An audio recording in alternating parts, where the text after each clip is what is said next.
KRPA 1110 AM ਦੇ ਸਰੋਤਿਆਂ ਨੂੰ ਸੁਖਜੀਤ ਮੰਗਟ ਵੱਲੋਂ ਸਤਿ ਸ਼੍ਰੀ ਅਕਾਲ। 12 ਅਗਸਤ 2022 ਪ੍ਰੋਗਰਾਮ ਪੰਜਾਬੀ ਆਵਾਜ਼ 'ਚ ਤੁਹਾਡਾ ਸਵਾਗਤ ਹੈ।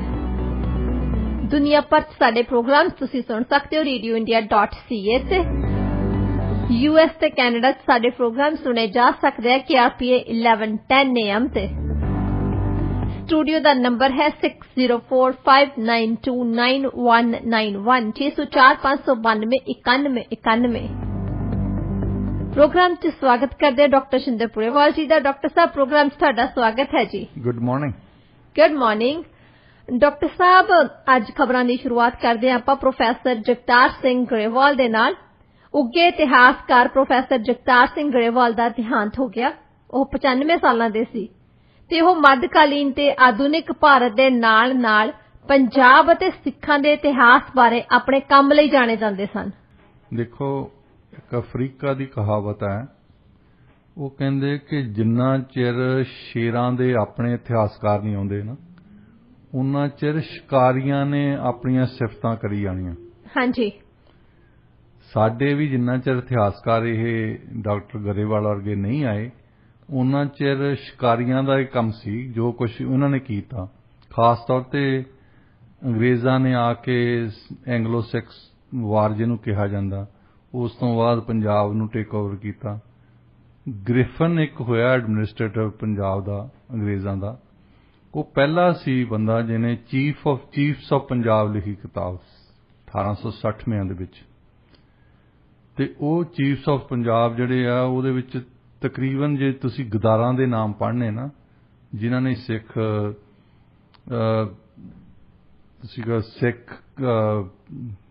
ਕਿੰਗਡਮ ਦੇ ਨਾਲ ਧੋਖਾ ਕੀਤਾ ਜਾਂ ਜਿਨ੍ਹਾਂ ਨੇ ਪੰਜਾਬੀਆਂ ਨਾਲ ਧੋਖਾ ਕੀਤਾ, ਉਹਨਾਂ ਦੇ ਨਾਂ ਜ਼ਰੂਰ ਆ ਉਹਦੇ ਵਿੱਚ। ਤਾਂ ਉਸ ਤੋਂ ਬਾਅਦ ਉਹਦੇ ਵਿੱਚ ਜੋ ਮਹਾਰਾਜਾ ਰਣਜੀਤ ਸਿੰਘ ਦੇ ਬਾਰੇ ਲਿਖਿਆ ਗਿਆ, ਮਿਸਾਲ ਦੇ ਤੌਰ 'ਤੇ ਮੈਂ ਦੱਸਦਾ, ਤੇ ਉਹਨਾਂ ਦੀ ਮਾਤਾ ਜੀ ਦੇ ਖਿਲਾਫ ਮਤਲਬ ਜਿਹੜੀਆਂ ਗੱਲਾਂ ਅਸੀਂ ਨਹੀਂ ਕਹਿ ਸਕਦੇ ਉਹ ਲਿਖੀਆਂ ਗਈਆਂ। ਉਹਨਾਂ ਨੇ ਇੱਕ ਟ੍ਰੈਂਡ ਸੈੱਟ ਕਰ ਦਿੱਤਾ ਕਿ ਇੱਕ ਮਹਾਨ ਆਦਮੀ ਦੇ ਖਿਲਾਫ ਊਲ ਜਲੂਲ ਲਿਖਣ ਦਾ, ਉਹਨਾਂ ਦਾ ਅਕਸ ਖਰਾਬ ਕਰਨ ਦੀ ਕੋਸ਼ਿਸ਼ ਕੀਤੀ ਗਈ। ਖਰਾਬ ਕਰਨ ਦਾ, ਕਿਉਂਕਿ ਉਹਨਾਂ ਦੇ ਅਕਸ ਤੇ ਅਜੇ ਵੀ ਉਹਨਾਂ ਦੀ ਡੈਥ ਤੋਂ ਬਾਅਦ ਵੀ ਖਾਲਸਾ ਫੌਜੀ ਜਿਹੜੇ ਪਿੰਡਾਂ ਦੇ ਵਿੱਚ ਬਿਠਾਲਤੇ ਸੀ, ਜਿਨ੍ਹਾਂ ਨੂੰ ਹਥਿਆਰ ਬੰਦ ਕਰ ਦਿੱਤਾ ਸੀ, ਉਹ ਪਿੰਡਾਂ ਦੇ ਵਿੱਚੋਂ ਕਈ ਇਹਦੀ ਵਿਦਰੋਹ ਕਰਕੇ ਉੱਠ ਖੜ੍ਹਦੇ ਸੀ। ਤਾਂ ਉਹਨਾਂ ਦੇ ਖਿਲਾਫ ਜੋ ਕੁਝ ਵੀ ਮਹਾਰਾਜਾ ਦੇ ਖਿਲਾਫ ਲਿਖ ਸਕਦੇ ਸੀ, ਇਹਨਾਂ ਨੇ ਲਿਖਿਆ। ਫਿਰ ਜਿੰਨੇ ਵੀ ਇਤਿਹਾਸਕਾਰ ਪੰਜਾਬ ਦੇ ਵਿੱਚ ਆਏ, ਉਹਨਾਂ ਨੇ ਉਹ ਟ੍ਰੈਂਡ ਜਾਰੀ ਰੱਖਿਆ। ਮੁਹੰਮਦ ਲਤੀਫ ਨੇ ਕਿਤਾਬ ਲਿਖੀ ਹੈ 1888 ਹਿਸਟਰੀ ਆਫ ਪੰਜਾਬ। ਤੁਸੀਂ ਆਮ ਦੇਖਿਆ ਹੋਣਾ, ਘਰਾਂ ਦੇ ਵਿੱਚ ਵੀ ਪਈ ਹੁੰਦੀ ਲੋਕਾਂ ਦੇ, ਜਿਹੜੇ ਆਪਣੇ ਪੜ੍ਹੇ ਲਿਖੇ ਸਮਝਦੇ ਹਨ।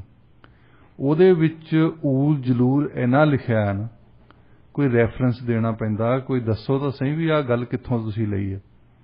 ਕੋਈ ਰੈਫਰੈਂਸ ਨਹੀਂ, ਕੋਈ ਕੁਛ ਨਹੀਂ। ਤੇ 1947 ਤਾਈਂ ਕਿਸੇ ਦੀ ਹਿੰਮਤ ਹੀ ਨਹੀਂ ਪਈ ਵੀ ਤੁਸੀਂ ਕਰੈਕਸ਼ਨ ਦੇ ਦਿਓ ਜਾਂ ਇਤਿਹਾਸ ਨੂੰ ਉਸ ਤਰ੍ਹਾਂ ਲਿਖੋ ਜਿਸ ਤਰ੍ਹਾਂ ਇਤਿਹਾਸ ਹੁੰਦਾ ਹੈ। ਸੋ ਆਜ਼ਾਦੀ ਤੋਂ ਬਾਅਦ ਤੁਸੀਂ ਕਹੋ ਇੱਕ ਫਾਇਦਾ ਸਾਡੇ ਸਟੱਡੀਜ਼ ਨੂੰ ਵੀ ਹੋਇਆ ਕਿ ਸ਼ੇਰਾਂ ਦੇ ਆਪਣੇ ਇਤਿਹਾਸਕਾਰ ਪੈਦਾ ਹੋ ਗਏ। ਪੰਜਾਬ ਬਾਰੇ, ਸਿੱਖ ਇਤਿਹਾਸ ਬਾਰੇ ਹਿਸਟੋਰੀਅਨ ਸੀਤਾਰਾਮ ਕੋਹਲੀ, ਹਿਸਟੋਰੀਅਨ ਹਰੀਰਾਮ ਗੁਪਤਾ ਹੋਏ। ਉਸ ਤੋਂ ਬਾਅਦ JS ਗਰੇਵਾਲ, SS ਬਾਲ, ਖੁਸ਼ਵੰਤ ਸਿੰਘ, ਡਾਕਟਰ ਗੰਡਾ ਸਿੰਘ ਦੀ ਬੜੀ ਦੇਣ ਹੈ ਇਹਨਾਂ ਦੇ ਵਿੱਚ। ਡਾਕਟਰ ਗੰਡਾ ਸਿੰਘ ਪਹਿਲੇ ਇਤਿਹਾਸਕਾਰਾਂ ਦੇ ਵਿੱਚੋਂ ਸੀ ਜਿਨ੍ਹਾਂ ਨੇ ਗੁਰੂ ਸਾਹਿਬਾਨ ਦੇ ਜਿਹੜੇ ਪੁਰਾਣੇ ਉਹਨਾਂ ਨੂੰ ਲੱਭੇ ਨਾ ਹੁਕਮਨਾਮੇ, ਉਹਨਾਂ ਨੂੰ ਉਹਨਾਂ ਨੇ ਐਡੀਟੋਰੀਅਲਾਈਜ਼ ਕਰਕੇ ਕਿਤਾਬਾਂ ਦੇ ਵਿੱਚ ਛਾਪਿਆ। ਜਿਨ੍ਹਾਂ ਨੇ, ਜੇ ਅੱਜ ਕੱਲ੍ਹ ਕੋਈ ਹਿਸਟੋਰੀਅਨ ਜਾਂ ਕੋਈ ਸਟੂਡੈਂਟ ਪੜ੍ਹਨਾ ਚਾਹੁੰਦਾ ਉਹਨਾਂ ਨੂੰ, ਤਾਂ ਉਹਨਾਂ ਨੂੰ ਇੱਧਰ ਉੱਧਰ ਜਾਣ ਦੀ ਲੋੜ ਨਹੀਂ, ਇੱਕ ਜਗ੍ਹਾ 'ਤੇ ਉਹ ਮਿਲ ਜਾਂਦੇ ਨੇ। ਇਹ ਬਹੁਤ ਵੱਡੀ ਕੰਟਰੀਬਿਊਸ਼ਨ ਆ। ਤੇ ਇਹਨਾਂ ਨੇ ਫਿਰ ਇਤਿਹਾਸ ਲਿਖਣਾ ਸ਼ੁਰੂ ਕੀਤਾ ਕਿ ਸਿੱਖਾਂ ਨੇ ਕੀ ਕੀਤਾ, ਪੰਜਾਬੀਆਂ ਨੇ ਕੀ ਕੀਤਾ। ਉਹਦੇ ਵਿੱਚੋਂ ਜਿਹੜਾ ਉਹ ਅੰਗਰੇਜ਼ਾਂ ਵਾਲਾ ਨਜ਼ਰੀਆ ਹਟਾਇਆ ਇਹਨਾਂ ਨੇ ਤੇ ਆਪਣਾ ਨਜ਼ਰੀਆ ਪੇਸ਼ ਕੀਤਾ ਜੀ। ਜੋ ਊਲ ਜਲੂਲ ਲਿਖਦੇ ਸੀ, ਇੱਧਰਲੀਆਂ ਉੱਧਰਲੀਆਂ ਮਾਰਦੇ ਸੀ। ਕੈਪਟਨ ਅਮਰਿੰਦਰ ਸਿੰਘ ਢਾਲ ਦੇ ਵੀ ਜਿਹੜੀ ਇਹਨਾਂ ਨੇ ਕਿਤਾਬ ਲਿਖਾਈ ਹੈ ਨਾ ਲਾਸਟ ਸਨਸੈਟ, ਹਾਂਜੀ, ਉਹ 'ਚ ਉਹੀ ਕੁਛ ਲਿਖਿਆ ਜੋ ਅੰਗਰੇਜ਼ੀ ਕਹਿੰਦੇ ਸੀ। ਉਹ ਤਾਂ ਅਜੇ ਤਾਈਂ ਵੀ ਉਹੀ ਊਲ ਜਲੂਲ ਲਿਖਦੇ ਆ ਤੇ ਉਹ ਲਿਖਣਾ ਵੀ ਕੋਈ ਗੱਲ ਨਹੀਂ, ਕਿਉਂਕਿ ਇਹਨਾਂ ਨੂੰ ਜੋ ਵੀ ਪ੍ਰਾਪਰਟੀ ਦਿੱਤੀ ਆ ਮਹਾਰਾਜਾ ਪਟਿਆਲੇ ਨੂੰ, ਇਹ ਅਹਿਮਦ ਸ਼ਾਹ ਅਬਦਾਲੀ ਹੋਣਾ ਦਿੱਤੀ ਹੈ, ਇਹਨਾਂ ਦੀ ਆਪਣੀ ਕੰਟਰੀਬਿਊਸ਼ਨ ਨਹੀਂ ਆ ਬਸ ਜੀ। ਤੇ ਉਹ ਲਿਖਵਾਈ ਹੈ ਕਿਤਾਬ ਇਹਨਾਂ ਨੇ, ਉਹ ਐਕੈਡੈਮਿਕ ਬੰਦੇ ਤੋਂ ਕਿਸ ਤੋਂ ਲਿਖਵਾਈ ਆ। ਦੂਸਰੀ ਗੱਲ, ਉਹਦੇ ਵਿੱਚ ਜਿਹੜਾ ਟਾਈਟਲ ਵੀ ਚੋਰੀ ਕੀਤਾ ਹੈ, ਟਾਈਟਲ ਵੀ ਖੁਦ ਦਾ ਨਹੀਂ। ਲਾਸਟ ਸਨਸੈਟ ਜਿਹੜੀ ਕਿਤਾਬ ਹੈ, ਹਾਂਜੀ, ਉਹ ਸੀਤਾਰਾਮ ਕੋਹਲੀ ਜਿਹੜੇ ਹਿਸਟੋਰੀਅਨ ਹੁੰਦੇ ਸੀ ਉਹਨਾਂ ਦੀ ਕਿਤਾਬ ਹੈ ਇੱਕ, ਉਹਦਾ ਟਾਈਟਲ ਵੀ ਚੋਰੀ ਕਰ ਲਿਆ ਇਹਨਾਂ ਨੇ। ਇੰਨਾ ਪਲੇਜਰਿਜ਼ਮ ਜਿਹੜਾ ਕੀਤਾ ਹੈ ਇਹਨਾਂ ਨੇ ਜੀ। ਤੇ ਉਹ ਤੇ ਕੋਈ ਨਹੀਂ ਆਬਜੈਕਸ਼ਨ ਕਿਸੇ ਨੂੰ, ਕੋਈ ਚਮਚੇ ਸਾਰੇ ਉਹਨਾਂ ਦੇ ਪੜ੍ਹਦੇ ਹੁੰਦੇ ਆ, ਬੜੇ ਇਹ ਚਾਹ ਆ ਜੀ, ਇਹ ਚਾਹ ਆ, ਇਹ ਚਾਹ ਆ। ਮੈਂ ਕਿਹਾ ਇਹਦੇ ਵਿੱਚ ਊਲ ਜਲੂਲ ਵੀ ਬਹੁਤ ਲਿਖਿਆ ਹੈ ਨਾ। ਸੋ ਡਾਕਟਰ JS ਗਰੇਵਾਲ ਨੂੰ ਇਸ ਵਿਊ ਪੁਆਇੰਟ ਤੋਂ ਦੇਖਣਾ ਚਾਹੀਦਾ ਕਿ ਇਹਨਾਂ ਨੇ ਉਹ ਪਰਸਪੈਕਟਿਵ ਲਿਆਂਦਾ ਕਿ ਜੋ ਸਾਡਾ ਆਪਣਾ ਸੀ ਜੀ। ਪਹਿਲੀ ਵਾਰੀ ਇਤਿਹਾਸ ਦੇ ਵਿੱਚ ਜੋ ਗੁਰੂ ਸਾਹਿਬਾਨ ਨੇ ਕਿਹਾ ਸੀ ਉਹਨਾਂ ਨੇ ਕੀਤਾ ਸੀ, ਜੋ ਬੰਦਾ ਸਿੰਘ ਬਹਾਦਰ ਨੇ ਕੀਤਾ ਸੀ, ਜੋ ਮਹਾਰਾਜਾ ਰਣਜੀਤ ਸਿੰਘ ਨੇ ਕੀਤਾ ਸੀ, ਉਹ ਸਾਹਮਣੇ ਲੈ ਕੇ ਆਏ। ਤੇ ਇਹਨਾਂ ਹਿਸਟੋਰੀਅਨਸ ਦੀ ਦੇਣ ਜਿਹੜੀ ਹੈ ਉਹਨੂੰ ਭੁੱਲਿਆ ਨਹੀਂ ਜਾ ਸਕਦਾ। ਤੁਸੀਂ ਦੇਖਿਓ ਅੱਜ ਮੇਰਾ ਇੱਕ ਮਿਨਿਸਟਰ ਨੇ ਸ਼ਾਇਦ ਟਵੀਟ ਦੇਖੀ ਮੈਂ ਉਹਦੀ, ਮੈਂ ਪੇਪਰ ਦੇਖਦਾ ਸੀ ਸਾਰੇ ਪੰਜਾਬ ਦੇ, ਕਿ ਉਹਨਾਂ ਬਾਰੇ ਕੁਝ ਲਿਖਿਆ ਕਿਸੇ ਨੇ, ਇੱਕ ਦੋ ਅਖਬਾਰਾਂ ਨੇ ਉਹਨਾਂ ਦੀ ਮਾੜੀ ਛੋਟੀ ਜਿਹੀ ਖਬਰ ਦਿੱਤੀ ਹੈ। ਹਾਂਜੀ। ਤੇ ਇੱਕ ਮਿਨਿਸਟਰ ਦੀ ਟਵੀਟ ਹੈ ਵੈਸੇ, ਬਾਕੀ ਸਰਕਾਰ ਨੇ ਕੁਝ ਨਹੀਂ ਕਿਹਾ ਕਿਸੇ ਨੇ ਜੀ, ਤੇ ਨਾ ਕਿਸੇ ਵਿਰੋਧੀ ਪਾਰਟੀ ਨੇ ਕੁਛ ਕਿਹਾ। ਇਹ ਉਹਨਾਂ ਬੰਦਿਆਂ ਦੀ ਗੱਲ ਕਰਦੇ ਹਾਂ ਅਸੀਂ ਜਿਨ੍ਹਾਂ ਨੇ ਇੱਕ ਜਨਰੇਸ਼ਨ ਨੂੰ ਪੜ੍ਹਾਇਆ। ਉਹਨਾਂ ਨੇ ਗੁਰੂ ਨਾਨਕ ਹਿਸਟਰੀ, ਇੱਕ ਵਾਰੀ ਕੈਂਬਰਿਜ ਯੂਨੀਵਰਸਿਟੀ ਨੇ 1997 ਦੀ ਗੱਲ ਹੈ, ਉਹਨਾਂ ਨੇ 50 ਸਾਲ ਜਦੋਂ ਆਜ਼ਾਦੀ ਦੇ ਪੂਰੇ ਹੋਏ ਸੀ ਨਾ ਹਿੰਦੁਸਤਾਨ ਦੇ, ਤਾਂ ਉਹਨਾਂ ਨੇ ਵੱਖ-ਵੱਖ ਇੱਕ ਕਿਤਾਬ ਲਿਖਣ ਦੀ ਬਜਾਏ ਨਾ ਉਹਨਾਂ ਨੇ ਸਾਰੇ ਲੋਕਾਂ ਨੂੰ ਕਿਹਾ, ਮਰਾਠੀਆਂ ਨੂੰ ਵੀ ਕਿਹਾ, ਬੰਗਾਲੀਆਂ ਨੂੰ ਵੀ ਕਿਹਾ, ਤਾਮਿਲਨਾਡੂ ਦੇ ਲੋਕਾਂ ਨੂੰ ਕਿਹਾ ਜਿਹੜੇ ਉਹਨਾਂ ਦੇ ਵਧੀਆ ਹਿਸਟੋਰੀਅਨ ਸੀ, ਕਿ ਤੁਸੀਂ ਆਪਣੇ ਆਪਣੇ ਖਿੱਤੇ ਦੀ ਜਿਹੜੀ ਹਿਸਟਰੀ ਲਿਖੋ। ਤੇ ਪੰਜਾਬ ਦੇ ਖਿੱਤੇ ਦੀ ਹਿਸਟਰੀ ਜਿਹੜੀ ਸੀ ਉਹ ਡਾਕਟਰ JS ਗਰੇਵਾਲ ਨੂੰ ਦਿੱਤੀ ਗਈ। ਇਹਨਾਂ ਨੇ ਲਿਖਿਆ ਫਿਰ ਸਿਕਸ ਆਫ ਪੰਜਾਬ। ਹਾਂਜੀ, ਜੇ ਤੁਸੀਂ ਇੱਕ ਵਧੀਆ ਕਿਤਾਬ ਪੜ੍ਹਨੀ ਆ ਸੰਖੇਪ ਰੂਪ ਦੇ ਵਿੱਚ, Sikhs of Punjab by Cambridge ਨੇ ਪਬਲਿਸ਼ ਕੀਤੀ 1997 ਦੇ ਵਿੱਚ। ਤਾਂ ਇਹਨਾਂ ਦੀ ਸਟੂਡੈਂਟ ਹੈ ਡਾਕਟਰ ਇੰਦੂ ਬੰਗਾ। ਮੇਰਾ ਖਿਆਲ ਮਹਾਰਾਜਾ ਰਣਜੀਤ ਸਿੰਘ ਤੇ ਜਿੰਨੀ ਵੀ ਰਿਸਰਚ ਕੀਤੀ ਗਈ ਹੈ, ਪਹਿਲਾਂ ਹਰੀਰਾਮ ਗੁਪਤਾ ਉਹਨਾਂ ਨੇ ਕਾਫੀ ਕੀਤੀ, ਪਰ ਡਾਕਟਰ ਇੰਦੂ ਬੰਗਾ ਨੇ ਇਸ ਬਰੀਕੀ ਤਾਈਂ ਗੱਲ ਕੀਤੀ ਹੈ ਨਾ। ਉਹਨਾਂ ਨੇ ਛੋਟੀ ਛੋਟੀ ਗੱਲ ਤੇ ਉਹਨਾਂ ਦਾ ਰਾਜ ਪ੍ਰਬੰਧ ਕਿੱਦਾਂ ਕਰਦੇ ਸੀ। ਇਹਨਾਂ ਨੇ ਫਿਰ ਦੋਹਾਂ ਜਾਣਿਆਂ ਨੇ ਮਹਾਰਾਜਾ ਸਾਹਿਬ ਨੇ ਜਿਹੜੇ ਹੁਕਮਨਾਮੇ ਜਿਹੜੇ ਜਿੰਨੇ ਵੀ ਪ੍ਰਸਤਾਵ ਪੇਸ਼ ਕਰਦੇ ਸੀ, ਲਾਅ ਪੇਸ਼ ਕਰਦੇ ਸੀ, ਉਹਨਾਂ ਦੇ ਉਸ ਵੇਲੇ ਉਹ ਫਾਰਸੀ 'ਚ ਕਰਦੇ ਹੁੰਦੇ ਸੀ, ਤੇ ਇਹਨਾਂ ਨੇ ਉਹ ਅੰਗਰੇਜ਼ੀ ਦੇ ਵਿੱਚ ਉਲਥਾ ਕਰਕੇ ਇੱਕ ਐਡੀਟਰ ਕਰਕੇ ਕਿਤਾਬ ਦੋਹਾਂ ਜਾਣਿਆਂ ਨੇ, ਡਾਕਟਰ JS ਗਰੇਵਾਲ ਤੇ ਡਾਕਟਰ ਇੰਦੂ ਬੰਗਾ ਨੇ ਪੇਸ਼ ਕੀਤੀ ਜੀ। ਤੇ ਡਾਕਟਰ ਇੰਦੂ ਬੰਗਾ ਨੇ ਬੜੀ ਲੌਬੀ ਕੀਤੀ ਪੰਜਾਬ, ਸਾਡੇ GNDU ਦੇ ਵਿੱਚ ਖਾਸ ਤੌਰ ਤੇ ਅੰਮ੍ਰਿਤਸਰ। ਉਹ ਕਹਿੰਦੀ ਕਿ ਇੱਕ ਜਿਹੜੀ ਇਤਿਹਾਸਕਾਰ ਜਿਹੜੇ ਕਰੋਨਾਕਾਲ ਬੈਠਦੇ ਹੁੰਦੇ ਸੀ ਮਹਾਰਾਜਾ ਰਣਜੀਤ ਸਿੰਘ ਦੇ ਦਰਬਾਰ ਦੇ ਵਿੱਚ, ਉਹਨਾਂ ਦੀ ਕਿਤਾਬ ਕਈ ਵਾਲੀਅਮ ਆ ਉਹਨਾਂ ਦੀ, ਤਾਂ ਉਹ ਪਹਿਲਾਂ ਪਰਸ਼ੀਅਨ ਸੀ, ਤਾਂ ਫਿਰ ਸਿਰਫ ਇੱਕ ਵਾਲੀਅਮ ਉਹਨਾਂ ਦੀ ਟਰਾਂਸਲੇਟ ਕੀਤੀ ਸੀ ਅੰਗਰੇਜ਼ੀ ਦੇ ਵਿੱਚ ਜੀ। ਉਹ ਕਹਿੰਦੇ ਪੰਜਾਬ ਦੇ ਵਿੱਚ ਪੰਜਾਬੀ ਲੋਕਾਂ ਨੂੰ ਇਹੀ ਨਹੀਂ ਪਤਾ ਕਿ ਜੇ ਇਤਿਹਾਸ ਦੇ ਵਿੱਚ ਉਹਨਾਂ ਨੇ ਸਟੱਡੀ ਕਰਨਾ ਆ ਤੇ ਉਹਨੂੰ ਪੰਜਾਬੀ ਦੇ ਵਿੱਚ ਅਨੁਵਾਦ ਕਰੋ ਤੁਸੀਂ। ਹਾਂਜੀ। ਤੇ ਫਿਰ ਫਾਈਨਲੀ GNDU ਨੇ 1990 ਦੇ ਵਿੱਚ, ਮਤਲਬ ਦੇਖ ਲਓ ਤੁਸੀਂ 43 ਸਾਲਾਂ ਤੋਂ ਬਾਅਦ ਉੱਥੇ ਕਿਸੇ ਨੇ ਅਨੁਵਾਦ ਦਾ ਕੰਮ ਸ਼ੁਰੂ ਕੀਤਾ। ਤੇ ਫਿਰ ਉਹ ਸਾਰੀਆਂ ਵਾਲੀਅਮਸ ਜਿੰਨੀਆਂ ਵੀ ਸੀਗੀਆਂ ਉਹਨਾਂ ਦੀਆਂ ਉਹ ਮਹਾਰਾਜਾ ਰਣਜੀਤ ਸਿੰਘ ਦੇ ਐਕਚੁਅਲੀ ਦਰਬਾਰ ਦੇ ਵਿੱਚ ਉਹ ਬੰਦਾ ਬੈਠਾ ਹੁੰਦਾ ਸੀ ਜੋ ਕਿ ਲਿਖਦਾ ਹੁੰਦਾ ਸੀ। ਇੰਨੀ ਬਰੀਕੀ ਨਾਲ ਲਿਖਦਾ ਹੁੰਦਾ ਸੀ ਕਿ ਮਹਾਰਾਜਾ ਸਾਹਿਬ ਕਿਤੇ ਨਹਾਉਣ ਲੱਗੇ ਤਾਂ ਨਹਾਉਣ ਲੱਗਿਆਂ ਬਾਰੇ ਵੀ ਲਿਖ ਦਿੰਦਾ ਸੀ। ਹਰ ਡਿਟੇਲ ਇੰਨੇ ਥਾਲ ਅੱਜ ਮਠਿਆਈ ਦੇ ਭੇਜੇ ਫਲਾਣੇ ਨੂੰ, ਇੰਨਾ ਆਹ ਕੀਤਾ, ਅੱਜ ਮਹਾਰਾਜ ਸਾਹਿਬ ਕੁਵੈਤ ਦੇਖਣ ਗਏ, ਅੱਜ ਆਹ ਦੇਖਣ ਗਏ। ਉਹ ਸਾਰੀ ਦੀ ਸਾਰੀ ਜਿਹੜੀ ਸੀ ਉਹ ਤੁਸੀਂ ਦੇਖੋ ਵੀ ਇੰਨੇ ਚਿਰ ਬਾਅਦ ਫਿਰ ਵੀ ਕਮ ਸੇ ਕਮ ਉਹ ਨਵਾਜ਼ ਪੂਰਾ ਕਰਵਾਤਾ। ਹਾਂਜੀ। ਅੱਜ ਜੇ ਕੋਈ ਗੁਰਮੁਖੀ ਲਿਪੀ ਦੇ ਵਿੱਚ ਪੰਜਾਬੀ ਦੇ ਵਿੱਚ ਉਹ ਪੜ੍ਹਨਾ ਚਾਹਵੇ ਤਾਂ ਪੜ੍ਹ ਸਕਦਾ, ਉਹ ਕਿਤਾਬਾਂ ਅਵੇਲੇਬਲ ਹੈ ਸਨ। ਇਹ ਸਾਡੇ ਹਿਸਟੋਰੀਅਨਸ ਦੀ ਦੇਣ ਹੈ ਜੀ। ਤੇ ਇਹਨਾਂ ਦੀ ਡਾਕਟਰ JS ਗਰੇਵਾਲ ਹੋਣੀ, ਇਹ ਵਾਈਸ ਚਾਂਸਲਰ ਵੀ ਰਹੇ, ਚਲੋ ਐਡਵਾਂਸ ਸਟੱਡੀਜ਼ ਸ਼ਿਮਲਾ ਦੇ ਡਾਇਰੈਕਟਰ ਵੀ ਰਹੇ, ਪਰ ਮੁੱਖ ਜਿਹੜੀ ਗੱਲ ਹੈ ਇਹ ਐਡਮਿਨਿਸਟ੍ਰੇਸ਼ਨ ਦੇ ਵਿੱਚ ਤਾਂ ਰਹੀ ਹੈ, ਪਰ ਹਿਸਟੋਰੀਅਨ ਦੇ ਤੌਰ ਤੇ ਰਹੇ ਆ। ਮੈਂ ਵੀ ਇਹਨਾਂ ਦਾ ਸਟੂਡੈਂਟ ਹੁੰਦਾ ਸੀ ਯੂਨੀਵਰਸਿਟੀ ਟੋਰਾਂਟੋ ਦੇ ਵਿੱਚ, ਇਹ ਵਿਜ਼ਿਟਿੰਗ ਪ੍ਰੋਫੈਸਰ ਦੇ ਤੌਰ ਤੇ ਆਏ ਸੀ ਤੇ ਸਿੱਖਿਜ਼ਮ ਦੇ ਕੋਰਸ ਦੇ ਵਿੱਚ ਮੈਂ ਵੀ ਸ਼ਾਮਲ ਸੀ। ਤਾਂ ਉਸ ਤੋਂ ਬਾਅਦ ਮੇਰੇ ਵੈਸੇ ਵੀ ਚੰਗੇ ਰਿਲੇਸ਼ਨ ਰਹੇ, ਮੈਂ ਇਹਨਾਂ ਨੂੰ ਜਾ ਕੇ ਚੰਡੀਗੜ੍ਹ ਉੱਥੇ ਮਿਲਦਾ ਰਿਹਾ ਜੀ। ਤੇ ਇਹ ਮੇਰੀਆਂ ਕਿਤਾਬਾਂ, ਮੇਰੇ ਆਰਟੀਕਲ ਪੜ੍ਹ ਕੇ ਮੈਨੂੰ ਚੰਗਾ ਸੁਝਾਅ ਦਿੰਦੇ ਹੁੰਦੇ ਸੀ ਵੀ ਇਹਦੇ ਵਿੱਚੋਂ ਇਹਦੇ ਦੀ ਕਮਜ਼ੋਰੀ ਆ, ਇਹ ਤੇ ਥੋੜ੍ਹੀ ਹੋਰ ਸਟੱਡੀ ਕਰਨ ਦੀ ਲੋੜ ਆ, ਆਹ ਠੀਕ ਗੱਲ ਕਹੀ ਆ, ਇਹ ਚੰਗੀ ਗੱਲ ਹੈ।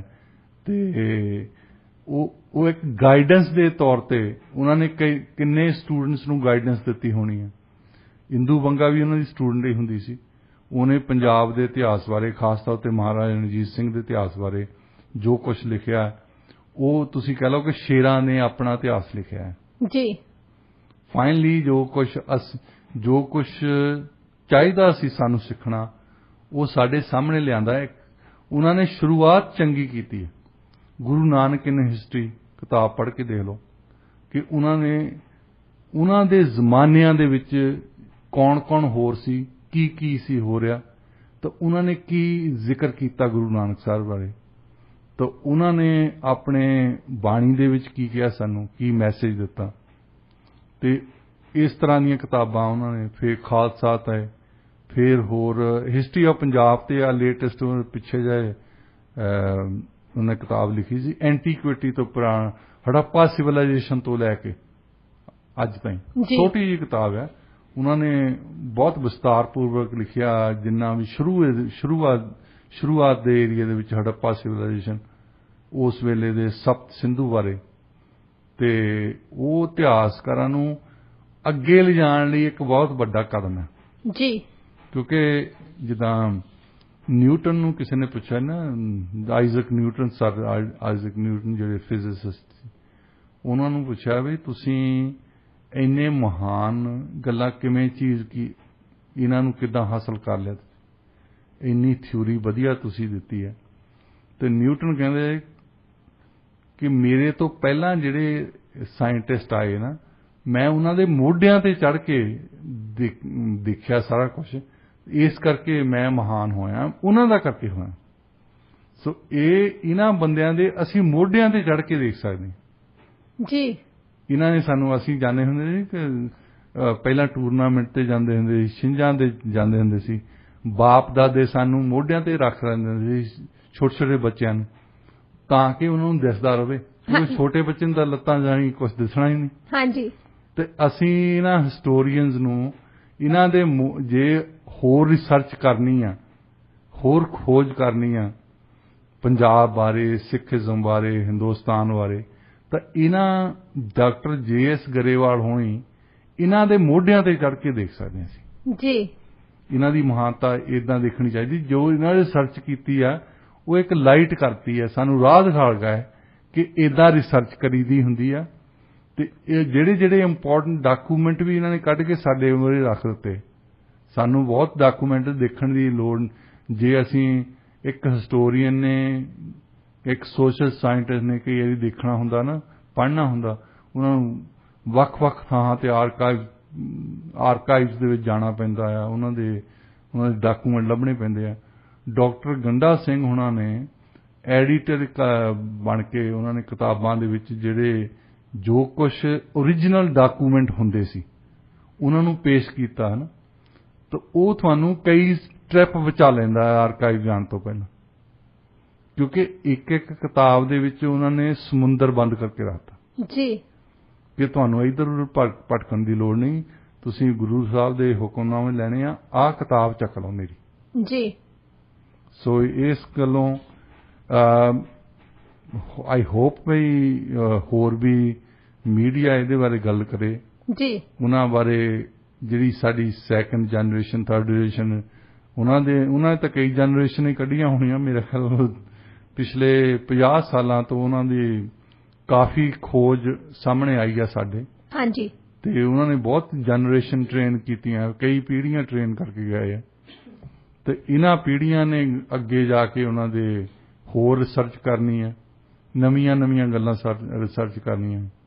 ਤੇ ਡਾਕਟਰ JS ਗਰੇਵਾਲ ਹੁਣ ਨੂੰ ਸਾਡੀ ਸ਼ਰਧਾਂਜਲੀ ਇਹ ਆ, ਰੇਡੀਓ ਇੰਡੀਆ ਦੀ ਸ਼ਰਧਾਂਜਲੀ ਹੈ ਕਿ ਉਹਨਾਂ ਨੇ ਸਾਨੂੰ ਰਾਹ ਦਿਖਾਇਆ।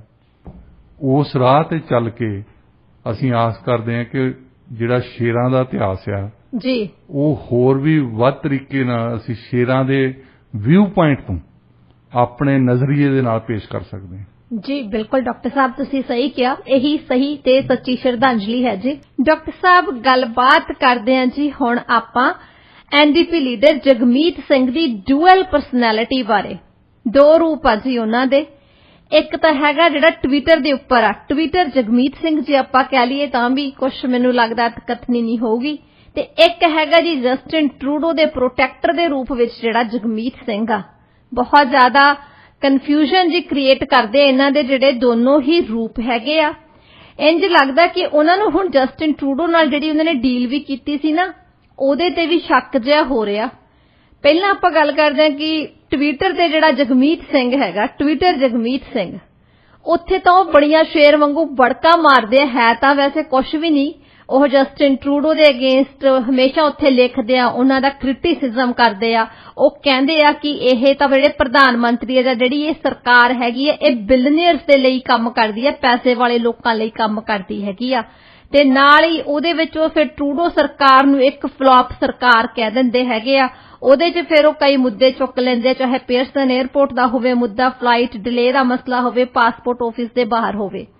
ਤੇ ਉਸ ਤੋਂ ਬਾਅਦ ਜੇ ਆਪਾਂ ਗੱਲ ਕਰੀਏ ਵੀ ਜਿਹੜਾ ਜਗਮੀਤ ਸਿੰਘ ਜਸਟਿਨ ਟਰੂਡੋ ਦਾ ਰੱਖਿਅਕ ਬਣਿਆ ਹੋਇਆ, ਤਾਂ ਉੱਥੇ ਉਹ ਉਹਨਾਂ ਦੇ ਨਾਲ ਸਾਨੂੰ ਹੱਸਦੇ ਹੋਏ ਦਿਖਦੇ ਆ, ਡਿਨਰ ਲੰਚ ਕਰਦੇ ਹੋਏ ਦਿਖਦੇ ਆ, ਮੀਟਿੰਗਸ ਕਰਦੇ ਹੋਏ ਦਿਖਦੇ ਆ। ਤੁਸੀਂ ਜਗਮੀਤ ਸਿੰਘ ਦੀ ਇਸ ਡੂਅਲ ਪਰਸਨੈਲਿਟੀ ਬਾਰੇ ਕੀ ਕਹਿਣਾ ਚਾਹੋਗੇ?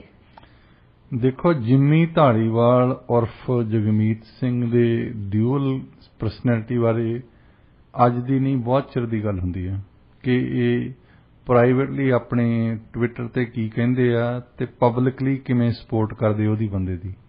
ਜਸਟਿਨ ਟਰੂਡੋ ਦੇ ਪਿੱਛੇ ਇਹੀ ਆ ਜੀ, ਉਹਨਾਂ ਦੀ ਤਾਂ ਘੱਟ ਗਿਣਤੀ ਸਰਕਾਰ ਆ। ਹਾਂਜੀ, ਉਹ ਤਾਂ ਹੀ ਬਚੇ ਆ, NDP ਨੇ ਉਹਨਾਂ ਨੂੰ ਸਪੋਰਟ ਦਿੱਤੀ ਹੈ। ਹਾਂਜੀ, ਹੁਣ ਇਹਨਾਂ ਲਈ ਇੱਕ ਖਤਰੇ ਦੀ ਘੰਟੀ ਥੋੜੀ ਜਿਹੀ ਆ ਰਹੀ ਆ। ਉਹ ਇਹਨਾਂ ਦੀਆਂ ਸਫਾਂ ਦੇ ਵਿੱਚ ਹੀ, ਅਜੇ ਪਬਲਿਕ ਨਹੀਂ ਕਰਦੇ ਉਹ ਗੱਲ, ਪਰ ਸਫਾਂ ਦੇ ਵਿੱਚ ਹੀ NDP ਵਾਲੇ ਕੁਝ ਸਵਾਲ ਉਠਾਉਣੇ ਸ਼ੁਰੂ ਕਰਤੇ ਉਹਨਾਂ ਨੇ ਕਿ ਜੇ ਇਦਾਂ ਹੀ ਕਰਦੇ ਰਹੇ ਅਸੀਂ, ਜਿਸ ਤਰ੍ਹਾਂ ਇਹ ਜਗਮੀਤ ਸਿੰਘ ਨੇ ਰਾਸਤਾ ਫੜਿਆ, ਤਾਂ ਫਿਰ ਅਸੀਂ ਜਸਟਿਨ ਟਰੂਡੋ ਨੇ ਵੀ ਅਗਲੀ ਵਾਰ ਨੂੰ ਖਤਮ ਹੋਣਾ, ਅਸੀਂ ਵੀ ਖਤਮ ਹੋ ਜਾਣਾ। ਹਾਂਜੀ, NDP ਦੀ ਹੋਂਦ ਨੂੰ ਖਤਰਾ ਆ।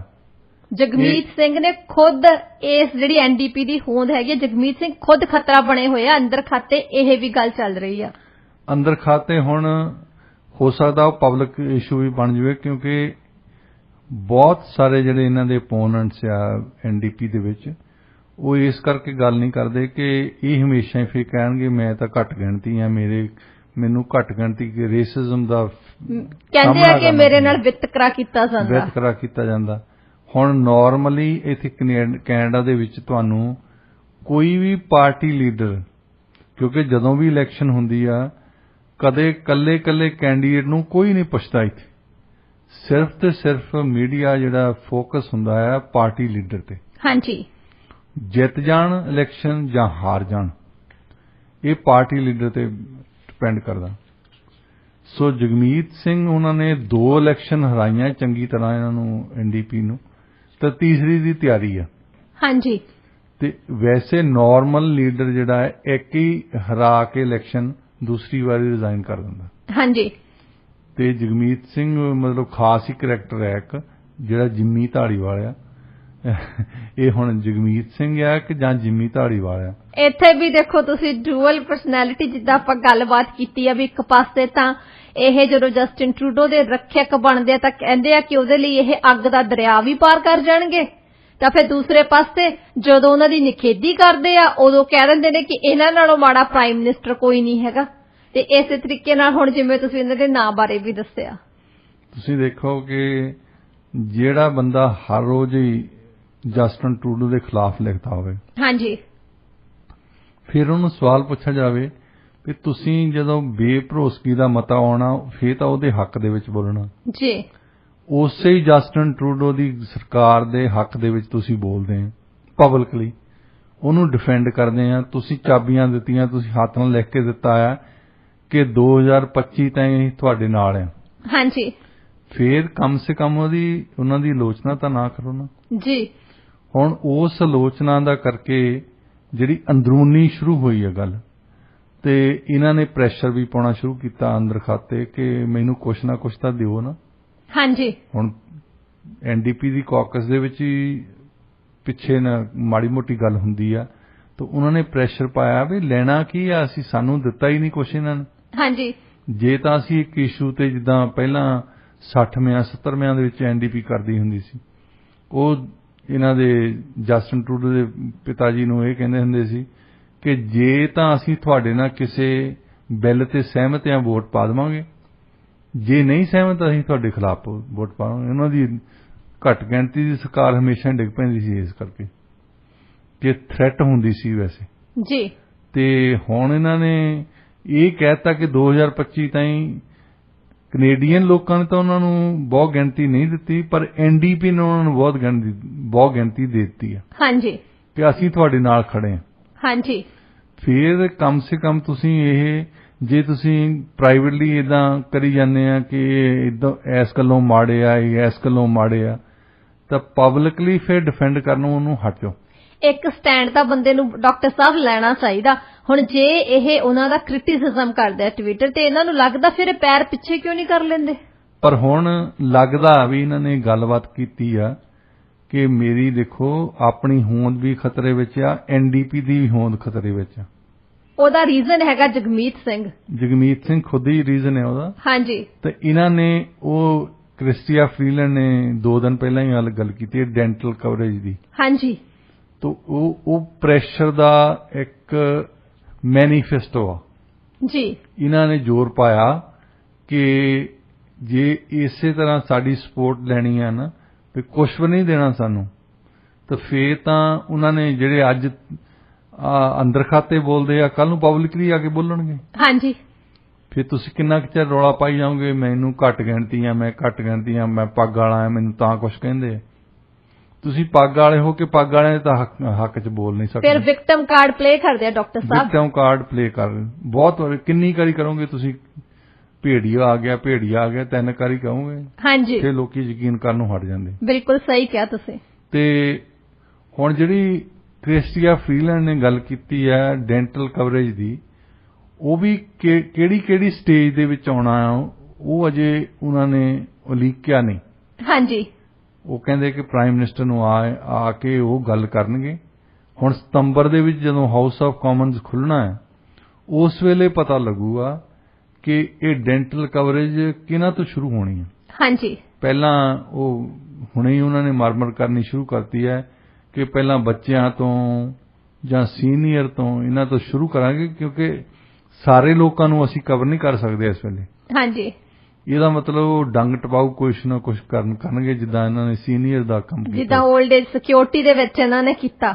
ਜਿਹੜੇ ਮੈਜੋਰਟੀ ਜਿਹੜੇ 올ਡ ਏਜ ਸਿਕਿਉਰਿਟੀ ਵਾਲਿਆਂ ਨੂੰ ਛੱਡ ਗਏ, ਹਾਂਜੀ, ਤਾਂ ਥੋੜੇ ਜਿਹੇ ਬੰਦਿਆਂ ਦੀ ਰੇਜ਼ ਕਰਤੀ, 75 ਸਾਲ ਤੋਂ ਉੱਪਰ ਵਾਲਿਆਂ ਦੀ ਰੇਜ਼ ਕੀਤੀ ਆ। ਤੇ ਇਸੇ ਤਰ੍ਹਾਂ ਹੀ ਇਹ ਡੈਂਟਲ ਕਵਰੇਜ ਕਰਨਗੇ, ਹਾਂਜੀ।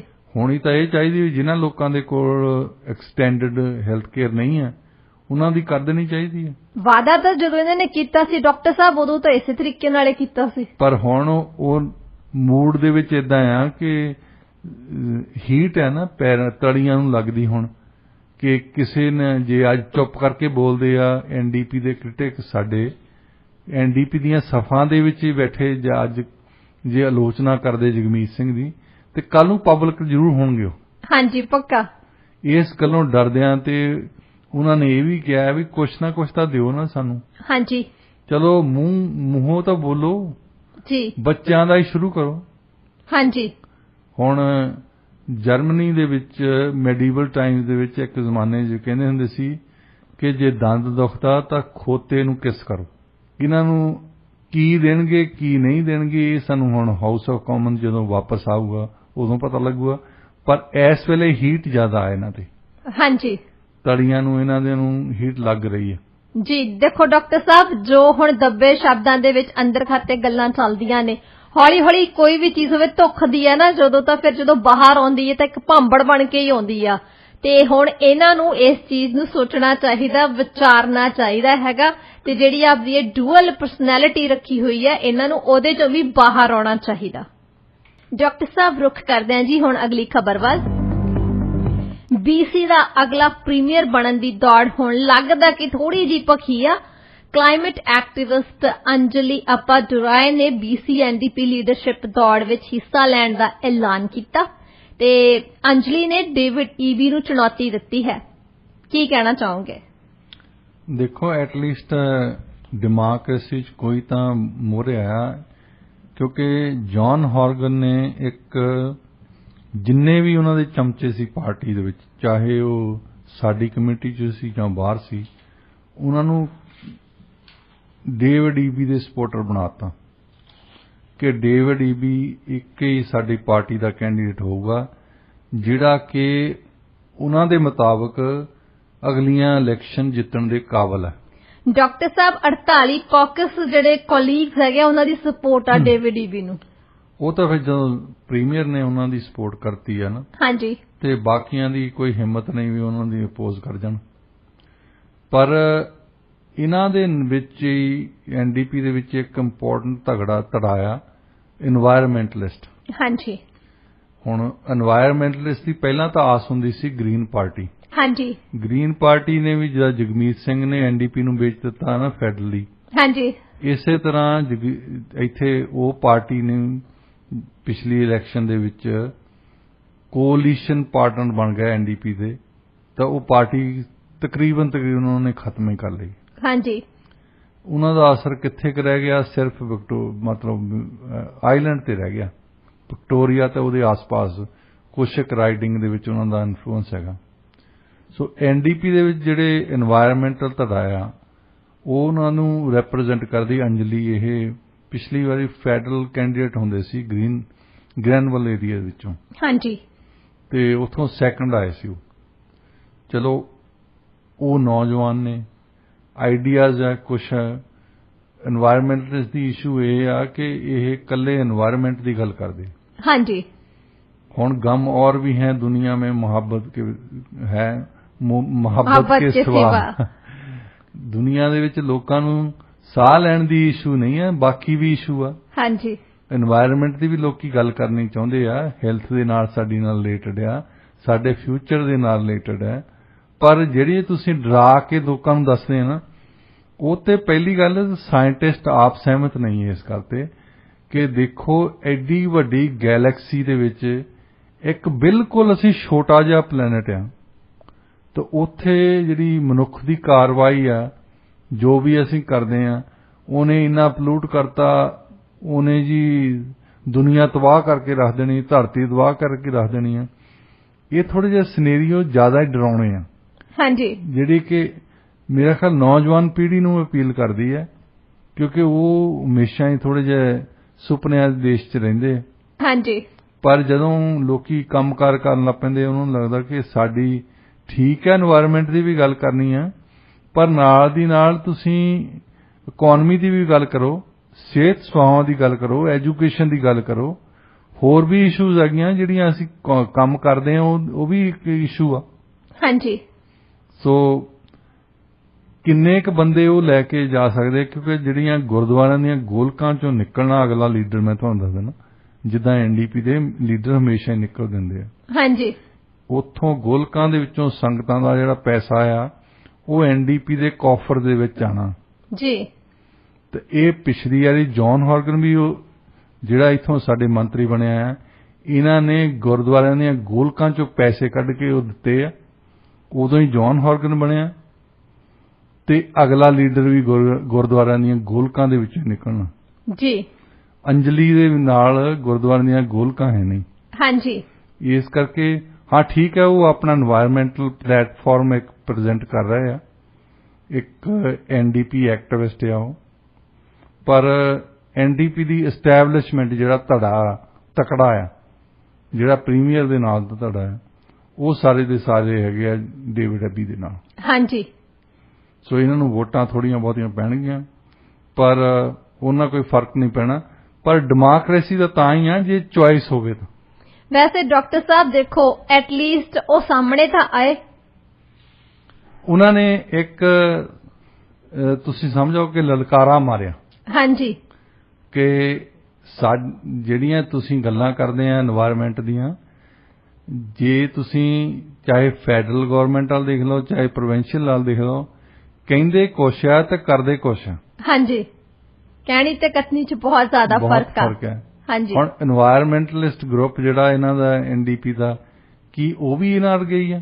ਇਹ ਤਾਂ ਹੁਣ ਅੱਗੇ ਜਾ ਕੇ ਉਹਨਾਂ ਦੀ ਲੀਡਰਸ਼ਿਪ, ਜੇ ਉਹਨਾਂ ਦਾ ਚਾਂਸ ਲੱਗਦਾ ਤਾਂ ਜਿਹੜਾ ਲੱਗਣਾ ਨਹੀਂ ਹੈ, ਕਿਉਂਕਿ ਗੁਰਦੁਆਰਿਆਂ ਦੀਆਂ ਗੋਲਕਾਂ ਦਾ ਕੋਈ ਮੁਕਾਬਲਾ ਨਹੀਂ ਕਰ ਸਕਦਾ ਜੀ। ਡਾਕਟਰ ਸਾਹਿਬ ਤੁਸੀਂ ਬਿਲਕੁਲ ਸਹੀ ਕਿਹਾ, ਉੱਥੋਂ 5 ਦੇ ਨੋਟ ਕੱਢ ਕੇ ਇੰਨੇ ਮੈਂਬਰ ਬਣਾਉਂਦੇ ਆ ਨਾ, ਹਾਂਜੀ, ਤੁਸੀਂ ਮਤਲਬ ਖਰੀਦ ਕੇ ਰੱਖ ਲੈਂਦੇ ਬੰਦਿਆਂ ਨੂੰ ਜੀ।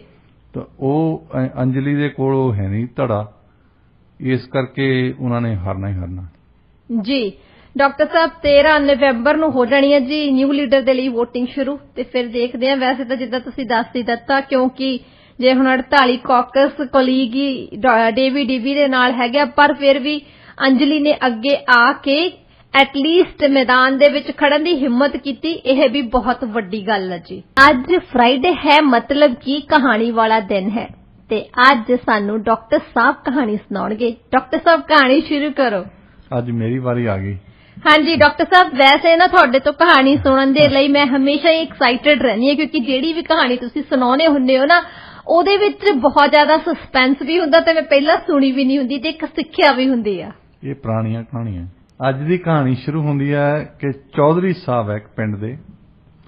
ਚੌਧਰੀ ਸਾਹਿਬ ਦੀ ਬੜੀ ਵੱਡੀ ਹਵੇਲੀ ਆ, ਉਹਨਾਂ ਦੇ ਕਾਫੀ ਬਾਗ ਹੈ, 4-5 ਪਿੰਡਾਂ ਦੀ ਜ਼ਮੀਨ ਉਹਨਾਂ ਦੇ ਕੋਲ ਹੈ, ਤੇ ਹਰ ਇੱਕ ਪਿੰਡ ਦੇ ਵਿੱਚ ਉਹਨਾਂ ਨੇ ਸਾਰੇ ਫਰੂਟਸ ਦੇ ਬਾਗ ਲਾਏ, ਫਲਾਂ ਦੇ ਬਾਗ ਲਾਏ, ਤੇ ਉਹ ਆਪਣੇ ਇਲਾਕੇ ਦੇ ਮੇਜਰ ਪ੍ਰੋਡਿਊਸਰ ਹੈ ਜੀ। ਜੋ ਵੀ ਸੇਬ ਹੁੰਦੇ ਆ, ਸੰਗਤਰੇ ਹੁੰਦੇ ਆ, ਹੋਰ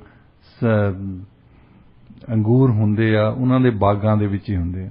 ਤਾਂ ਉਹਨਾਂ ਦੀ ਹਵੇਲੀ ਬਹੁਤ ਵੱਡੀ ਹੈ, ਤਾਂ ਬਾਗਾਂ ਦੇ ਵਿੱਚ ਹੀ ਇੱਕ ਸੜਕ ਉਹਨਾਂ ਦੀ ਪਿਛਲੇ ਪਾਸਿਓਂ ਆਉਂਦੀ ਹੈ, ਮੇਨ ਸੜਕ ਤੋਂ, ਜਿਹੜੀ ਕਿ ਹਵੇਲੀ ਤੇ ਆਉਂਦੀ ਹੈ, ਤਾਂ ਕਿ ਪਿੰਡ ਵਾਲਿਆਂ ਨੂੰ ਪਤਾ ਨਾ ਲੱਗੇ ਜਿਹੜਾ ਗੁਪਤ ਰਸਤਾ ਉਹ ਆ ਜੀ। ਤੇ ਚੌਧਰੀ ਸਾਹਿਬ ਦੇ ਵੱਡੇ ਵਡੇਰੇ ਜਿਹੜੇ ਆ ਉਹ ਲੁਟੇਰੇ ਹੁੰਦੇ ਸੀ, ਉਹ ਲੁੱਟਦੇ ਸੀ, ਲੋਕਾਂ ਨੂੰ ਮਾਰਦੇ ਸੀ, ਡਾਕੇ ਮਾਰਦੇ ਸੀ, ਚੋਰੀ ਕਰਦੇ ਸੀ, ਰਾਹ ਜਾਣ ਸੀ, ਰਾਹ ਦੇ ਵਿੱਚ ਲੋਕਾਂ ਨੂੰ ਲੁੱਟ ਲੈਂਦੇ ਸੀ। ਪਰ ਉਹਨਾਂ ਨੇ ਥੋੜੀ ਬਹੁਤੀ ਜ਼ਮੀਨ ਬਣਾ ਲਈ ਇਸ ਲੁੱਟ ਤੋਂ, ਤੇ ਚੌਧਰੀ ਸਾਹਿਬ ਨੂੰ, ਬੱਚੇ ਨੂੰ, ਪਹਾੜਾਂ ਦੇ ਵਿੱਚ ਇੱਕ ਅਕੈਡਮੀ ਸੀ, ਉੱਥੇ ਭੇਜਿਆ ਗਿਆ ਕਿ ਬੱਚਾ ਸਾਡਾ ਪੜ੍ਹ ਜਾਊਗਾ, ਉੱਚ ਗਿਆਨ ਹਾਸਲ ਕਰਨ ਲਈ। ਬੱਚਾ ਸਕੂਲੇ ਤਾਂ ਵਧੀਆ ਗਿਆ, ਪਰ ਚੌਧਰੀ ਸਾਹਿਬ ਨੂੰ ਪਹਾੜਾਂ ਦਾ ਜ਼ਿਆਦਾ ਸ਼ੌਕ ਸੀ, ਪਹਾੜਿਆਂ ਦਾ ਘੱਟ ਸੀ ਜੀ। ਉਹਨਾਂ ਨੇ ਸਾਲ ਤਾਂ ਉਨੇ ਹੀ ਲਾਏ ਜਿੰਨੇ ਬਾਕੀ ਦੇ ਬੱਚਿਆਂ ਨੇ ਲਾਏ, ਪਰ ਜਮਾਤਾਂ ਉਨੀਆਂ ਨਹੀਂ ਕੀਤੀਆਂ। ਜਦੋਂ ਵਾਪਸ ਆਏ ਤੇ ਉਸ ਤੋਂ ਬਾਅਦ ਅਡਲਟ ਹੋ ਗਏ, ਕੁਛ ਇੱਕ ਸਟੂਡੈਂਟ ਐਕਟਿਵਿਜ਼ਮ ਕਰਕੇ ਇੱਧਰ ਉੱਧਰ ਸਿਆਸਤ ਵਿੱਚ ਹਿੱਸਾ ਲੈਣ ਲੱਗ ਪਏ। ਕਿਸੇ ਪਾਰਟੀ ਨੇ ਸੋਚਿਆ ਕਿ ਇਹਨਾਂ ਦੇ ਪਿਓ ਦਾਦਿਆਂ ਦੀ ਬਹੁਤ ਲੋਕੀ ਡਰਦੇ ਆ ਇਸ ਇਲਾਕੇ ਦੇ, ਤੇ ਇਹਨਾਂ ਨੂੰ ਟਿਕਟ ਦੇ ਦਿੰਦੇ ਆ ਵੋਟਾਂ ਲਈ। ਇਹ ਤਾਂ ਵੋਟਾਂ ਤਾਂ ਇਹਨਾਂ ਦੇ ਕੋਲ ਹੋਣਗੀਆਂ, ਕਿਉਂਕਿ ਪਿੰਡਾਂ ਦੇ ਲੋਕੀ ਡਰਦੇ ਹੀ ਇਹਨਾਂ ਨੂੰ ਪਾਉਂਦੇ ਜੀ। ਤੇ ਚੌਧਰੀ ਸਾਹਿਬ 2 ਵਾਰ MLA ਵੀ ਚੁਣੇ ਗਏ। ਉੱਥੇ ਜਦੋਂ MLA ਚੁਣੇ ਗਏ ਤਾਂ ਉਹਨਾਂ ਨੇ MLA ਦੇ ਤੌਰ ਤੇ ਤਾਂ ਬਹੁਤੇ ਕਾਮਯਾਬ ਨਹੀਂ ਹੋਏ ਉਹ, ਪਰ ਉਹਨਾਂ ਨੇ ਦੇਖਿਆ ਕਿ ਇਹ ਜਿਹੜੇ ਪਿਓ ਦਾਦ ਸਾਡੇ ਰਾਹਜਨ ਹੁੰਦੇ ਸੀ, ਰਾਹ ਜਾਂਦਿਆਂ ਲੋਕਾਂ ਨੂੰ ਲੁੱਟ ਦਿੰਦੇ ਸੀ, ਲੋਕਾਂ ਦੇ ਘਰਾਂ ਚੋਰੀਆਂ ਡਾਕੇ ਮਾਰਦੇ ਸੀ, ਉਹ ਤਾਂ ਪੁਰਾਣੇ ਕਿਸਮ ਦੀ ਡਾਕੀ ਆ, ਪੁਰਾਣੇ ਕਿਸਮ ਦੀ ਚੋਰੀ ਆ। ਹੁਣ ਜੇ ਤਰੀਕਾ ਲੱਭਿਆ ਜਾਵੇ ਤਾਂ ਕੋਈ ਨਵਾਂ ਤਰੀਕਾ ਲੱਭਿਆ ਜਾਣਾ ਚਾਹੀਦਾ।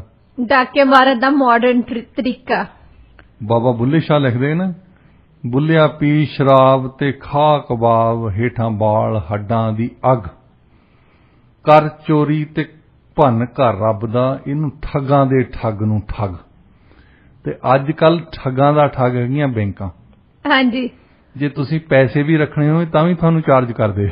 ਹਾਂਜੀ। ਤੇ ਤੁਸੀਂ ਆਪਣਾ ਪੈਸਾ ਸਾਡੇ ਕਿਉਂ ਰੱਖਿਆ ਹੈ ਜੀ? ਉਹੀ ਪੈਸਾ ਜਿਹਦਾ 1% ਇੰਟਰਸਟ ਤੁਹਾਨੂੰ ਵਿਆਜ ਤੁਹਾਨੂੰ ਦਿੰਦੇ ਆ, ਉਹਦਾ 4-5% ਦੂਜਿਆਂ ਤੋਂ ਲੈਂਦੇ ਆ। ਹਾਂਜੀ। ਸੋ ਜੇ ਮਾਡਰਨ ਠੱਗ ਹੈਗੇ ਤਾਂ ਉਹ ਬੈਂਕਾਂ ਵਾਲੇ ਆ ਜੀ। ਤੇ ਚੌਧਰੀ ਸਾਹਿਬ ਨੇ ਸੋਚਿਆ ਵੀ ਜਿਹੜੇ ਸਾਡੇ ਪਿਓ ਦਾਦੇ ਕਰਦੇ ਰਹੇ ਆ ਗਲਤ ਗੱਲਾਂ, ਮੈਂ ਤਾਂ ਬੈਂਕਾਂ ਨੂੰ ਲੁੱਟੂੰਗਾ। ਉਹਨਾਂ ਨੇ MLA ਹੋਣ ਦੇ ਨਾਤੇ ਉਹਨਾਂ ਦੀ ਅਫਸਰਾਂ ਦੇ ਨਾਲ, ਰੀਜਨਲ ਅਫਸਰਾਂ ਦੇ ਨਾਲ, ਵੱਡੇ ਵੱਡੇ ਸਿਆਸਤਦਾਨਾਂ ਦੇ ਨਾਲ ਫਿਰ ਮੁਲਾਕਾਤ ਹੋਣ ਲੱਗ ਪਈ।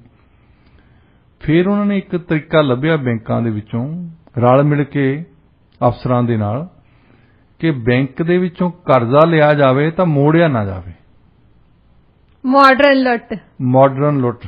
ਹਾਂਜੀ। ਤੇ ਉਹਨਾਂ ਨੇ ਜੇ ਪਿਓ ਦਾਦੇ ਨੇ ਇੱਕ ਪਿੰਡ 'ਚ ਜ਼ਮੀਨ ਬਣਾਈ ਸੀ, ਉਹਨਾਂ ਨੇ 4-5 ਹੋਰ ਪਿੰਡਾਂ 'ਚ ਬਣਾ ਲਈ। ਜੇ ਛੋਟੀ ਜਿਹੀ ਹਵੇਲੀ ਸੀ, ਉਹਨਾਂ ਨੇ ਬੜੀ ਹਵੇਲੀ ਬਣਾ ਲਈ। ਪਿਓ ਦਾਦੇ ਤਾਂ ਜਾਂਦੇ ਲੱਗੇ, ਪਰ ਚੌਧਰੀ ਸਾਹਿਬ ਦੀ ਆਲੇ ਦੁਆਲੇ ਕਾਫੀ ਮਸ਼ਹੂਰੀ ਹੋ ਗਈ। ਪਿੰਡਾਂ ਦੇ ਵਿੱਚ ਜਿਹੜੇ 4-5 ਪਿੰਡਾਂ 'ਚ ਜ਼ਮੀਨ ਵੀ ਸੀ, ਲੋਕੀ ਵੀ ਉਹਨਾਂ ਦਾ ਹੀ ਕੰਮ ਕਰਦੇ ਸੀ। ਫਿਰ ਉਹਨਾਂ ਨੇ ਸੋਚਿਆ ਵੀ ਰੱਬ ਦਾ ਵੀ ਹਿੱਸਾ ਦੇ ਦੇਈਏ ਇਹਨੂੰ। 5 ਪਿੰਡਾਂ ਦੇ ਵਿੱਚ ਚੰਗੇ ਵੱਡੇ ਵੱਡੇ ਗਿਰਜੇ ਬਣਾਏ ਉਹਨਾਂ ਨੇ। ਗਿਰਜਿਆਂ ਦੇ ਵਿੱਚ ਜਿਹੜੇ ਪਾਦਰੀ ਆਉਂਦੇ ਸੀ, ਉਹ ਰੱਬ ਦਾ ਨਾਂ ਲੈਣ ਤੋਂ ਪਹਿਲਾਂ ਚੌਧਰੀ ਸਾਹਿਬ ਦਾ ਨਾਂ ਲੈਂਦੇ ਸੀ ਜੀ, ਵੀ ਉਹ ਵੀ ਜੇਬ ਦੇ ਵਿੱਚ ਰੱਖੇ ਜਾਣ। ਹਾਂਜੀ। ਤਾਂ ਕਿ ਲੋਕਾਂ ਨੂੰ ਦੱਸਣ ਵੀ ਚੌਧਰੀ ਸਾਹਿਬ ਕਿੰਨੇ ਇਮਾਨਦਾਰ ਬੰਦੇ ਆ।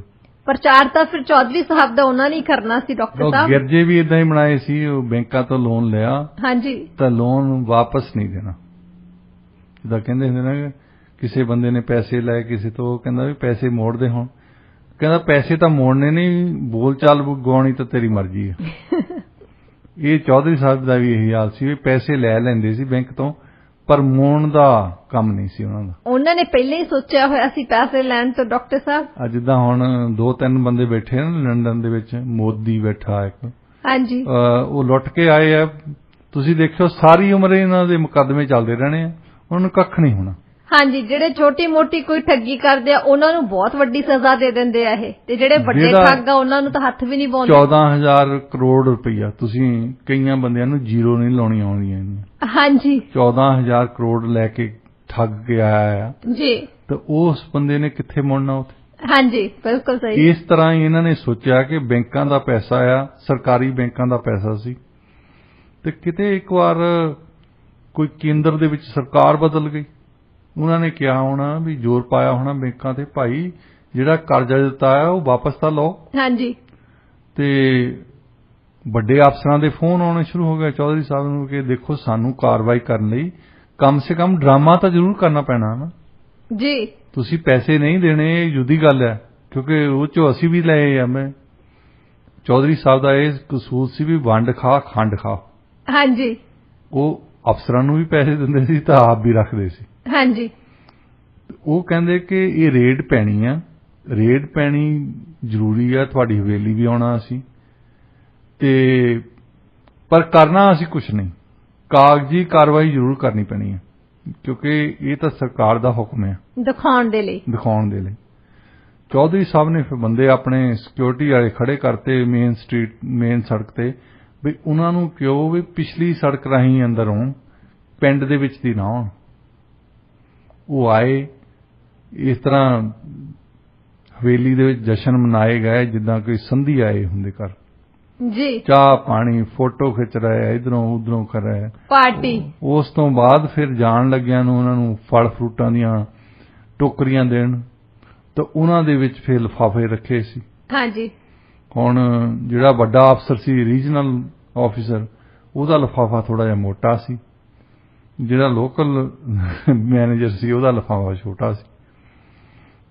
ਇੱਥੋਂ ਤੱਕ ਕਿ ਈਵਨ ਜਿਹੜੇ ਡਰਾਈਵਰ ਵੀ ਸੀ ਉਹਨਾਂ ਦੇ ਨਾਲ ਆਏ, ਉਹਨਾਂ ਨੂੰ ਵੀ ਇੱਕ ਇੱਕ ਟੋਕਰੀ ਦਿੱਤੀ, ਉਹਦੇ ਵਿੱਚ ਵੀ ਛੋਟਾ ਜਿਹਾ ਪਤਲਾ ਜਿਹਾ ਲਿਫਾਫਾ ਪਿਆ ਸੀ। ਉਹ 'ਚ ਭਾਵੇਂ ਥੋੜੇ ਜਿਹੇ ਪੈਸੇ ਸੀ, ਪਰ ਪੈਸੇ ਉਹਨਾਂ ਨੇ ਹਰੇਕ ਨੂੰ ਦਿੱਤੇ। ਉਹ ਚਲੇ ਗਏ, ਮੁੜ ਗਏ, ਕਾਰਵਾਈ ਹੋ ਗਈ ਉਹਨਾਂ ਦੀ ਖਤਮ। ਤੇ ਚੌਧਰੀ ਫਿਰ ਬੜਾ ਨਸ਼ੇ ਦੇ ਵਿੱਚ ਝੂਮ ਰਿਹਾ। ਉਹਨਾਂ ਨੇ ਜਾ ਕੇ ਚੁਬਾਰੇ ਦੇ ਛੱਤ ਤੇ ਚੜ੍ਹ ਕੇ ਦੇਖ ਰਹੇ ਆ ਪਿੱਛੇ ਨੂੰ ਕਿ ਕਿੰਨੇ ਸੋਹਣੇ ਬਾਗ ਲੱਗਦੇ।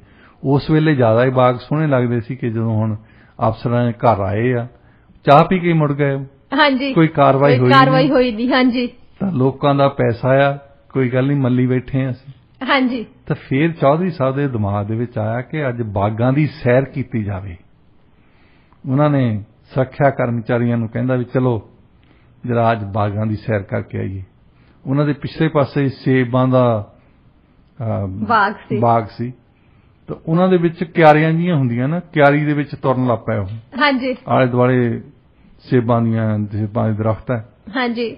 ਤੇ ਅੱਗੇ ਦੂਰ ਦੇਖਦੇ ਆ ਤਾਂ ਥੋੜਾ ਜਿਹਾ ਦੋ ਨੌਜਵਾਨ ਖੜੇ, ਇੱਕ ਮੁੰਡਾ ਖੜਾ 16 ਸਾਲ ਦਾ, ਇੱਕ 16 ਸਾਲ ਦੀ ਕੁੜੀ ਖੜੀ ਹੈ। ਉਹਨੇ ਸੇਬ ਤੋੜਿਆ ਤਾਂ ਉਹ ਲੜਕੀ ਨੂੰ ਦੇ ਦਿੱਤਾ। ਹਾਂਜੀ। ਤਾਂ ਖਾਣ ਲੱਗ ਪਈ ਮਚੜ ਕਰਕੇ। ਚੌਧਰੀ ਸਾਹਿਬ ਜਦੋਂ ਲਾਗੇ ਗਏ ਤਾਂ ਉਹਨੇ ਦੇਖ ਲਿਆ ਵੀ ਇਹ ਬੰਦੇ ਨੇ ਦੇਖ ਲਿਆ ਲੱਗਦਾ ਮੈਨੂੰ। ਤਾਂ ਉਹ ਕੰਬਦਾ ਕਹਿੰਦਾ ਕਿ ਚੌਧਰੀ ਸਾਹਿਬ ਇਹ ਥੱਲੇ ਡਿੱਗਿਆ, ਮੈਂ ਚੱਕਿਆ, ਮੇਰੀ ਗਲਤੀ, ਮੈਂ ਥੱਲੇ ਡਿੱਗਿਆ ਚੱਕਿਆ ਦਿੱਤਾ, ਇਹਨੂੰ ਤੋੜਿਆ ਨਹੀਂ। ਵੀ ਥੱਲੇ ਡਿੱਗਿਆ ਸੀ ਵੈਸੇ ਵੀ ਗਲ ਜਾਣਾ ਸੀ। ਹਾਂਜੀ। ਚੌਧਰੀ ਸਾਹਿਬ ਗਰਜੇ, ਕਹਿੰਦੇ ਉਹ ਤੂੰ ਇੱਧਰ ਆ ਜਰਾ ਦੇਖ, ਇੱਕ ਚੋਰੀ ਕਰਦਾ ਹੈ, ਦੂਜਾ ਝੂਠ ਬੋਲਦਾ ਹੈ। ਹਾਂਜੀ। ਮੈਂ ਹਰ ਐਤਵਾਰ ਨੂੰ ਗਿਰਜੇ ਵਿੱਚ ਤੈਨੂੰ ਦੇਖਦਾ, ਤੇਰੇ ਮਾਂ-ਬਾਪ ਨੂੰ ਦੇਖਦਾ, ਰੱਬ ਦੇ ਘਰ ਜਾ ਕੇ ਵੀ ਤੁਸੀਂ ਝੂਠ ਹੀ ਬੋਲਦੇ ਆ। ਉਹ ਵਿਚਾਰੇ ਨੇ ਫੇਰ ਕੰਬਦੇ ਨੇ ਕਿਹਾ ਵੀ ਨਹੀਂ ਚੌਧਰੀ ਸਾਹਿਬ, ਮੈਂ ਤਾਂ ਇਹ ਥੱਲੇ ਪਿਆ ਚੱਕਿਆ। ਤੇ ਉਹ ਜਿਹੜੀ ਕੁੜੀ ਸੀ ਉਹ ਮਚੜ ਖਾਈ ਜਾਵੇ, ਉਹਨੂੰ ਕੋਈ ਪਰਵਾਹ ਹੀ ਨਹੀਂ, ਉਹਨੂੰ ਬਿਲਕੁਲ ਫਰਕ ਨਹੀਂ ਪਿਆ। ਉਹਨੇ ਕਿਹਾ ਵੀ ਡੰਡੇ ਵੀ ਪੈਣੇ, ਇਹਦੇ ਹੀ ਪੈਣੇ। ਫਿਰ ਚੌਧਰੀ ਸਾਹਿਬ ਦੋਹਾਂ ਤੇ ਉਹਨੇ ਸੋਚਿਆ ਵੀ ਸਜ਼ਾ ਤਾਂ ਜ਼ਰੂਰ ਦੇਣੀ ਚਾਹੀਦੀ ਹੈ ਇਹਨਾਂ ਨੂੰ। ਹਾਂਜੀ। ਇਹ ਕੀ ਸਮਝਦੇ ਕਿ ਚੌਧਰੀ ਦੇ ਆਪਣੇ ਬਾਗਾਂ ਦੇ ਵਿੱਚ ਆ ਕੇ ਸੇਬ ਖਾ ਰਹੇ, ਇੰਨੀ ਹਿੰਮਤ। ਉਹਨੇ ਚੌਧਰੀ ਸਾਹਿਬ ਨੇ ਇੱਕ ਡਾਂਗ ਫੜੀ ਤੇ ਲੀਕ ਬਾਤੀ ਧਰਤੀ ਦੇ ਉੱਤੇ। ਹਾਂਜੀ। ਉਹਨਾਂ ਨੂੰ ਕਹਿੰਦਾ ਉਹ ਹੀਰ ਰਾਂਝੋ ਇੱਧਰ ਆਓ, ਇੱਕ ਇੱਧਰ ਖੜ ਜਾਵੇ, ਇੱਕ ਇੱਧਰ ਖੜ ਜਾਵੇ। ਹਾਂਜੀ। ਉਹ ਦੋ ਜਣੇ ਆਪੋਜ਼ਿਟ ਸਾਈਡ ਤੇ ਖੜ ਗਏ। ਚੌਧਰੀ ਸਾਹਿਬ ਨੇ ਸੋਚਿਆ ਵੀ ਸਜ਼ਾ ਕਿੱਦਾਂ ਦੀ ਦਿੱਤੀ ਜਾਵੇ। ਉਹ ਕਹਿੰਦਾ ਲੈ ਵੀ ਹੀਰੇ, ਤੂੰ ਇਹਦੇ ਬਾਲ ਪੱਟ। ਉਸ ਕੁੜੀ ਨੂੰ ਕਹਿੰਦੇ ਕੁੜੀ ਉਹਦੀ ਫਰੈਂਡ ਸੀ, ਦੋਸਤ ਸੀ। ਉਹਨੇ ਬਾਲਾਂ ਨੂੰ ਉਹਦੇ ਹੱਥ ਜਿਹਾ ਲਾਇਆ ਮਾੜਾ ਜਿਹਾ, ਜਿੱਦਾਂ ਮਸਾਜ ਕਰਦੀ ਹੁੰਦੀ। ਹਾਂਜੀ। ਤਾਂ ਉਹਦੀ ਹਿੰਮਤ ਨਾ ਪਵੇ ਮੈਂ ਇਹਦੇ ਬਾਲ ਪੱਟਾਂ। ਡਾਕਟਰ ਸਾਹਿਬ ਦੇਖੋ, ਉਹਨੇ ਉਹਨੂੰ ਪਹਿਲਾਂ ਐਪਲ ਵੀ ਤਾਂ ਦਿੱਤਾ ਸੀ ਤੋੜ ਕੇ। ਉਹਨੇ ਐਪਲ ਵੀ ਖਾਧਾ ਸੀ। ਹਾਂਜੀ। ਫੇਰ ਉਹ ਕਹਿੰਦਾ ਲੈ ਵੀ ਰਾਂਝਿਆ ਚੱਲ ਹੁਣ ਹੀਰ ਦੇ ਬਾਲ ਪੱਟ। ਰਾਂਝੇ ਦੀ ਵਾਰੀ ਆ ਗਈ। ਹੁਣ ਉਹ ਮੁੰਡੇ ਦੀ ਵਾਰੀ ਆ ਗਈ। ਉਹਨੇ ਉਹਦੇ ਬਾਲ ਫੜੇ, ਪਤਾ ਨਹੀਂ ਕਿੱਦਾਂ ਉਹਦੇ ਵਾਲ ਫੜ ਕੇ ਜਿਉਂ ਪੁੱਟਣ ਲੱਗਾ। ਉਹ ਕੁੜੀ ਵੀ ਦੇਖੀ ਵੀ ਇਹਦੇ ਚ ਕਿਹੜਾ ਭੂਤ ਆਗ ਵੜਿਆ, ਪਿਆਰ ਛੂ ਮੰਤਰ ਹੋ ਗਿਆ, ਪਿਆਰ ਜਾਂਦਾ ਲੱਗਾ ਮੇਰਾ। ਜਦੋਂ ਬਾਲ ਉਹਦੇ ਖਿਲਾਰ ਦਿੱਤੇ ਤਾਂ ਫੇਰ ਚੌਧਰੀ ਸਾਹਿਬ ਕਹਿੰਦਾ ਵੀ ਹੀਰੇ ਚੱਲ ਇਹਦੇ ਥੱਪੜ ਮਾਰ ਜਰਾ। ਦੋਹਾਂ ਗੱਲਾਂ ਤੇ ਥੱਪੜ ਮਾਰੀ ਚੱਲ, ਜਿੰਨਾ ਚਿਰ ਮੈਂ ਨਹੀਂ ਕਹਿੰਦਾ ਸਟਾਪ ਕਰਨ ਨੂੰ। ਹਾਂਜੀ। ਉਹਨੇ ਮਾੜਾ ਜਿਹਾ ਵਿਚਾਰੀ ਨੇ ਫੇਰ ਸੋਚਿਆ ਵੀ ਚੱਲ ਇਹਨੇ ਗਲਤੀ ਕਰ ਲਈ ਆ ਤਾਂ ਮੈਂ ਥੱਪੜ ਮਾਰਦੀ ਚੰਗੀ ਨਹੀਂ ਲੱਗਦੀ। ਨਾਜ਼ੁਕ ਦਿਲ ਸੀ ਕੁੜੀ ਦਾ, ਉਹਦਾ ਨਾਜ਼ੁਕ ਦਿਲ। ਉਹਨੇ ਮਾੜਾ ਪਿਆਰ ਨਾਲ ਇੱਧਰ ਕਦੇ ਗਲ ਤੇ ਹੱਥ ਲਾਵੇ, ਕਦੇ ਉਧਰ ਗਲ ਤੇ ਹੱਥ ਲਾਵੇ। ਹਾਂਜੀ।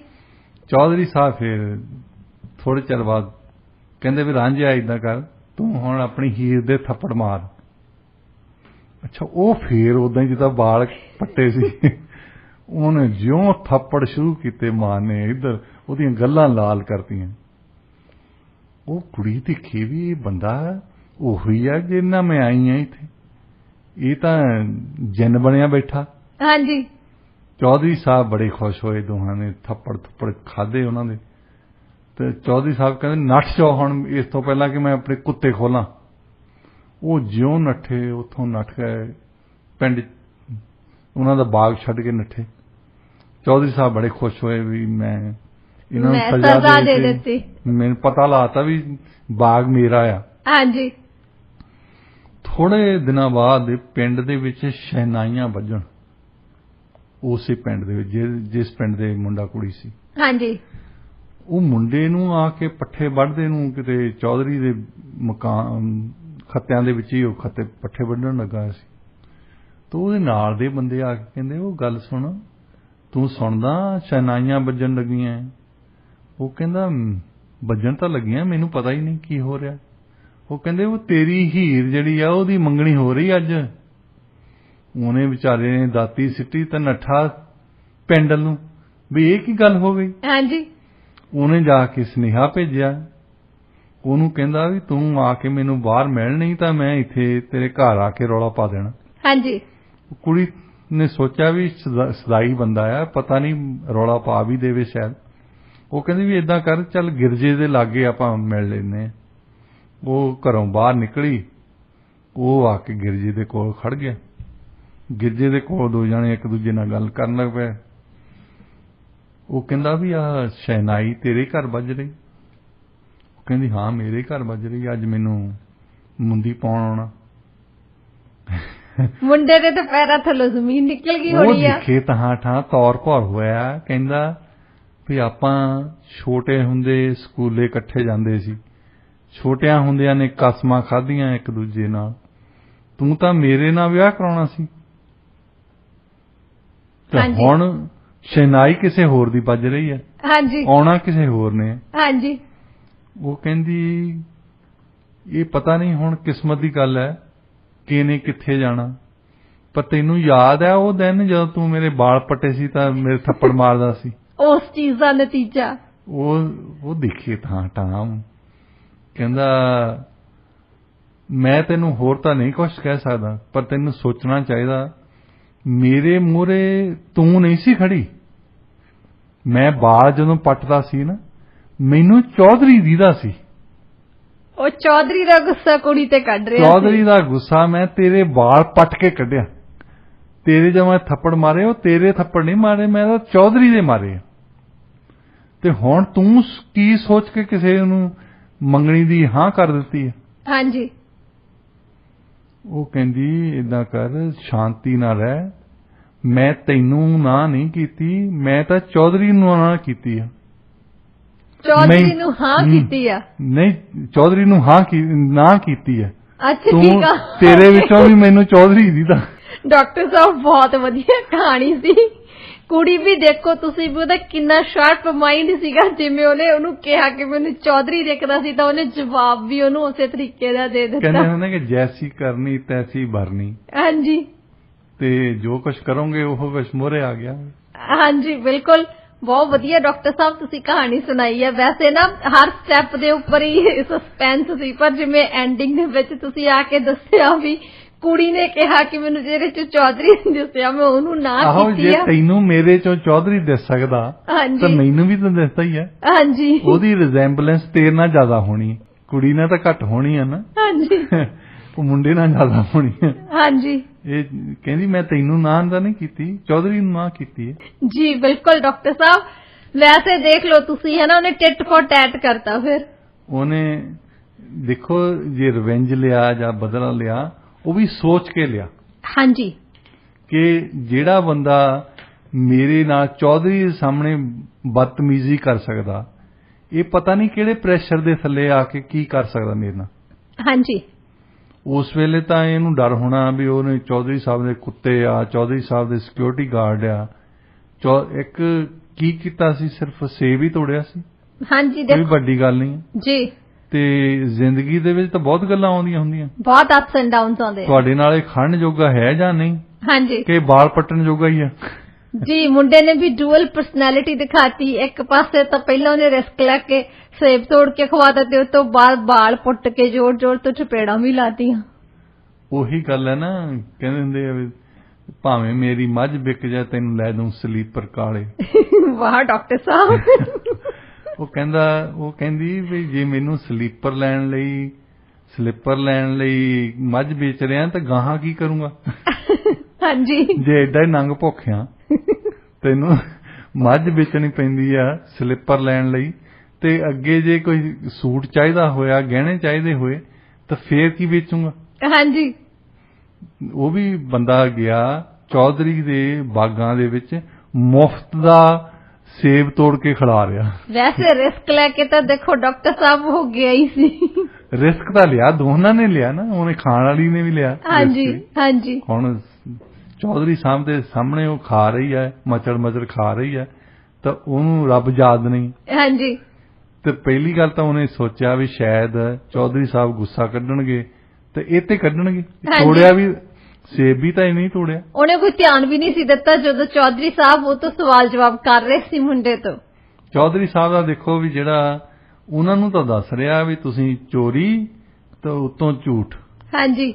ਜਿਹੜਾ ਬੰਦੇ ਨੇ ਝੂਠ ਤਾਂ ਕਰਕੇ ਸਾਰੇ ਫਲਾਂ ਦੇ ਦਰਖਤ ਬਣਾਏ ਆ, ਗਾਰਡਨਸ ਬਣਾਏ ਆ, ਸਾਰੀ ਜਾਇਦਾਦ ਬਣਾਈ ਆ, ਉਹਨੂੰ ਲੈਕਚਰ ਦੇ ਰਿਹਾ। ਜਿਹੜਾ ਬੰਦਾ ਆਪ ਕਹਿ ਲੋ ਕਿ ਝੂਠਾਂ ਦਾ ਸਰਦਾਰ ਆ ਤੇ ਉਹ ਇੱਕ ਛੋਟੇ ਜਿਹੇ ਝੂਠ ਤੇ ਸਜ਼ਾ ਦੇ ਰਿਹਾ ਡਾਕਟਰ ਸਾਹਿਬ। ਇਹਦਾ ਮਤਲਬ ਇਹ ਆ ਵੀ ਅਰਵਿੰਦ ਕੇਜਰੀਵਾਲ ਵਾਂਗੂ ਝੂਠ ਬੋਲੋ ਤਾਂ ਬਹੁਤ ਵੱਡਾ ਬੋਲੋ। ਜੀ ਡਾਕਟਰ ਸਾਹਿਬ ਬਿਲਕੁਲ ਸਹੀ ਕਿਹਾ ਤੁਸੀਂ। ਹਾਂ ਦੇਖਿਆ ਪਿੱਛੇ ਜੇ ਕੱਲ ਦੀ ਖਬਰ ਸੀ ਕਿ ਇੱਕ ਇਹਨਾਂ ਨੇ ਲੋਨ ਪ੍ਰੋਗਰਾਮ ਸ਼ੁਰੂ ਕੀਤਾ ਆ, ਉਹ ਇੱਕ ਸਟੂਡੈਂਟ ਨੂੰ 10 ਲੱਖ ਦਿੰਦੇ ਆ ਜੇ ਕੋਈ ਅਪਲਾਈ ਕਰਨ ਤਾਂ। 2021 ਤੇ 2022 ਦੇ ਵਿੱਚ ਇਹਨਾਂ ਨੇ 2 ਸਟੂਡੈਂਟਸ ਨੂੰ ਉਹ 10 ਲੱਖ ਦਾ ਲੋਨ ਦਿੱਤਾ। ਤਾਂ ਉਹਦੇ ਬਾਰੇ ਐਡਵਰਟਾਈਜ਼ਮੈਂਟ ਤੇ 19 ਕਰੋੜ ਰੁਪਈਆ ਖਰਚਿਆ। 2 ਸਟੂਡੈਂਟਸ ਨੂੰ ਲੋਨ ਦਿੱਤਾ ਤੇ ਐਡਵਰਟਾਈਜ਼ਮੈਂਟ ਤੇ 19 ਕਰੋੜ ਦਾ ਖਰਚਾ। ਤਾਂ ਹੀ ਜਿਹੜੀ ਆਮ ਆਦਮੀ ਪਾਰਟੀ ਬਾਰੇ ਗੱਲ ਕਰਦੇ ਆ ਨਾ, ਜਦੋਂ ਪੰਜਾਬੀ ਮੀਡੀਆ ਗੱਲ ਕਰਦਾ ਹੈ ਚੁੱਪ ਕਰ ਜਾਂਦੇ ਆ, ਇਸੇ ਕਰਕੇ ਕਰਦੇ ਆ ਕਿ 19 ਕਰੋੜ ਕਿਹਦੀ ਜੇਬ ਚ ਆਉਣਾ। ਜੀ ਡਾਕਟਰ ਸਾਹਿਬ ਵੈਸੇ ਨਾ ਉਹ ਬਹੁਤ ਜ਼ਿਆਦਾ ਮਨੀ ਸਪੈਂਡ ਕਰਦੇ ਆ ਨਿਊਜ਼ਪੇਪਰ ਦੇ ਉੱਪਰ ਨਾ, ਜਿੱਥੇ ਖਬਰਾਂ ਵੀ ਲੱਗਦੀਆਂ ਨੇ ਉਹਨਾਂ ਦੀਆਂ, ਪੂਰਾ ਉਹ ਪੇਜ ਉਹਨਾਂ ਨੇ ਖਰੀਦਿਆ ਹੁੰਦਾ। ਉਹਨਾਂ ਨੇ ਵੀ ਚੌਧਰੀ ਸਾਹਿਬ ਤੋਂ ਸਿੱਖਿਆ ਹੈ। ਜੀ ਅੱਜ ਦਾ ਵਿਚਾਰ ਦੱਸ ਦਿਓ। ਅੱਜ ਦਾ ਵਿਚਾਰ ਹੈ ਜੀ, ਇੱਕ ਗੱਲ ਹਮੇਸ਼ਾ ਯਾਦ ਰੱਖਣਾ, ਸਿਰਫ ਦਿਨ ਖਰਾਬ ਹੋ ਸਕਦੇ ਆ, ਪੂਰੀ ਜ਼ਿੰਦਗੀ ਨਹੀਂ। ਇਸ ਲਈ ਪ੍ਰਮਾਤਮਾ ਉੱਤੇ ਪੂਰਨ ਭਰੋਸਾ ਰੱਖਿਆ ਕਰੋ, ਉਹ ਕਦੇ ਵੀ ਕਿਸੇ ਦਾ ਮਾੜਾ ਨਹੀਂ ਕਰਦਾ।